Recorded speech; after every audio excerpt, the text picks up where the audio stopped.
অনেক গাছগাছালি নড়িয়া পৌরসভার ভিতরে অনেক চমৎকার একটা পরিবেশ আসলে। হ্যাঁ, এটা মানে বলার মতো না, আসলে না আসলে কেউ বুঝতে পারবেন না।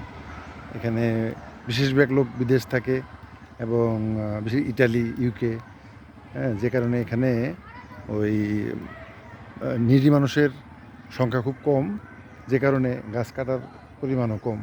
পরিবেশ আসলে মানুষের আর্থিক ইয়ের উপরও নির্ভর করে। শুধুমাত্র ল্যান্ড থাকলেই হয় না, শখ থাকতে হয়, ইচ্ছা থাকতে হয় এবং বিশেষ করে অর্থনৈতিক বিষয়টাও অনেক বিরাট ব্যাপার। এই যে একটা বিরাট পুকুর, এই পুকুরটা খুবই চমৎকার। এই পুকুরটার পাশেই আমাদের এই রাস্তা।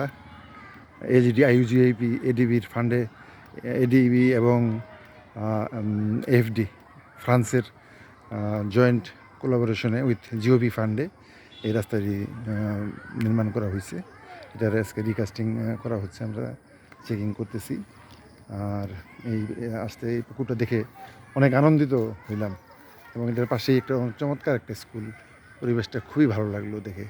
ছেলেমেয়েরা এখানে আসে যায়, খুব ভালো, খুবই চমৎকার পরিবেশ।